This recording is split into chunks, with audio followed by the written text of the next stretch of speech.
Hi there, it's Sue, and thanks for joining me for Tips and Talk Day.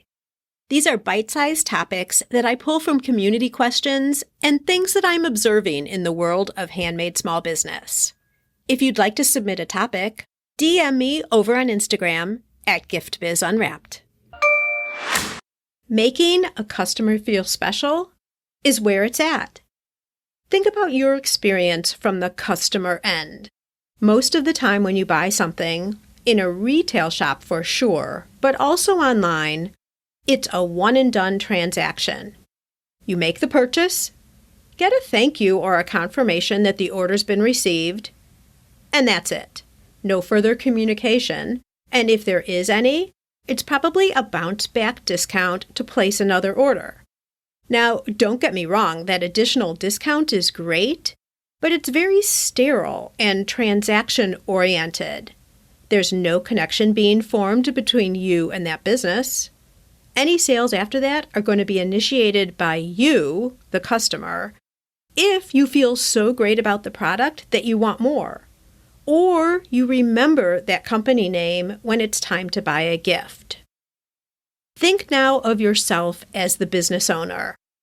If you're conducting business this way, that's leaving a lot up to chance. What if you could control this interaction in a better way? How about changing the sale from being solely a business transaction into a friendly, warm interaction that can lead down the road to a mutually supportive relationship? This is what you do when you make your customer the star. When you add an emotional layer to your customer interactions that make them feel seen, special, and important. By prompting these feelings, your customers will move from purchasers to supporters, and this leads to long-term growth for your business.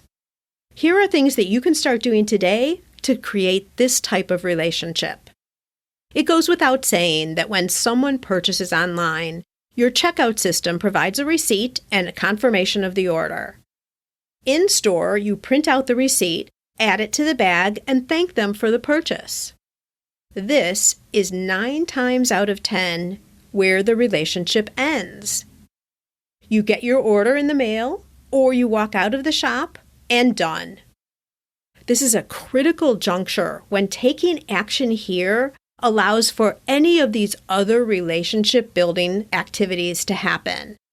It's where you get their email address. Let me say this again. It's where you get their email address.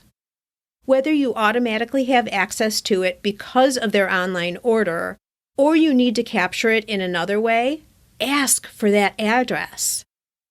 Then, separate from the standard receipt, send them a personal thank you note, by email obviously, showing your appreciation for their order. Write it as if you're writing to a friend.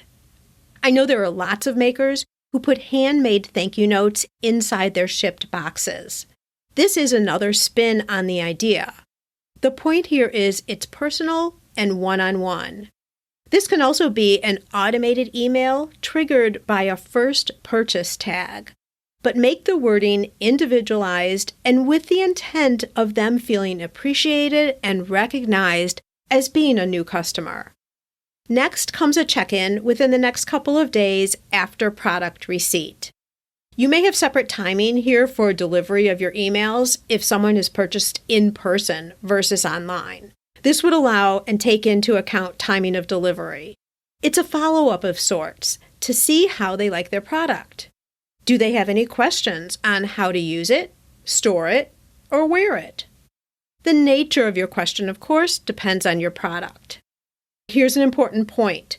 Don't ask for anything in this email. That feels manipulative and self-serving.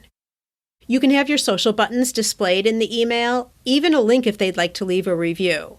But I'd wait to specifically ask for an action a little bit down the road. In this email, you can share something about you and your business, a behind-the-scenes peek, but short and sweet.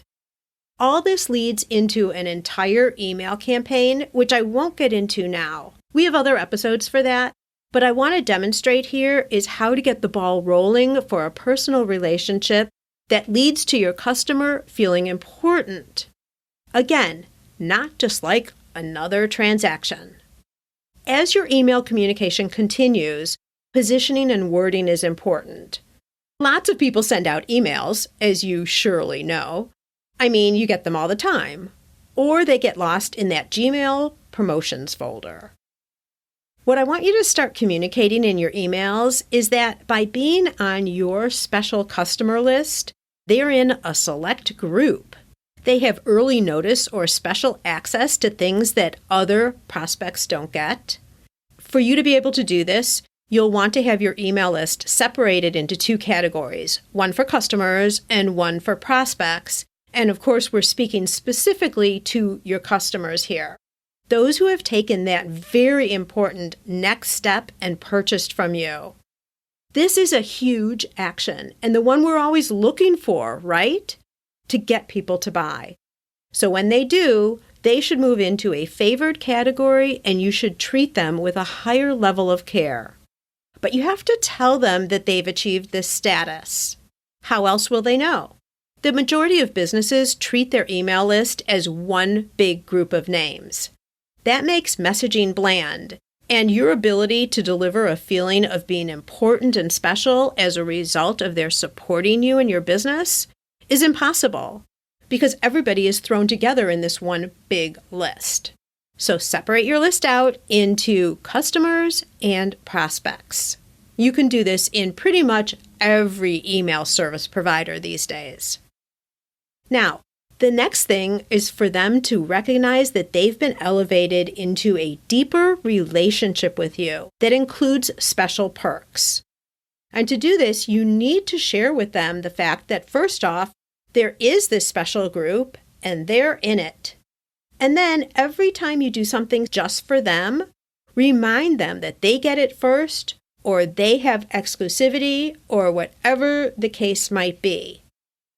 So you might be asking, what are the things you offer that make them special? Here are some ideas. A first look at new collections. First dibs at limited quantity products. Let them be the ones who vote on the next flavor, color, or design you create. Call upon them to post pictures using your product. And when they do, they're entered into a special customer-only raffle. Send special greetings over the holidays for those loyal supporters of your brand. I'm sure you can think of a million different ways that you can reward your customers. You may even take your top 20 customers of the year and do something super extra for them. Taking it up another notch, get to know your customers personally. Who else runs a business? Is there a way you can shout out and support their business too? What about collaborations? You may find a home for your very first wholesale account. Or create a joint product that you both sell for Valentine's Day or Mother's Day. Or you can do a live show on social and expand your following by being exposed to the other person's audience, and vice versa. There is so much opportunity that awaits when you treat your customer as a star. And to think, all of this is possible and starts right at the beginning by ensuring a transition past the transactional first sale. This is done by creating a connection with an email and building on that relationship from there. Things that you can't even imagine right now are possible after that. That's a wrap. Guess what? Today's my birthday. I love celebrations of all kinds, including my special day. You know what you could do to help me celebrate? If you've gotten value out of this show, please go over and leave a rating and review. That helps me spread the word so that the show can be seen by more makers. And I can only do this with your help. It would be a great birthday gift to me. Thanks. I'm a get-to-the-point kind of girl, and this is what you can expect from these quick midweek sessions. Now it's your turn. Go out and fulfill that dream of yours. Share your handmade products with us. We want them, and they bring us both so much happiness.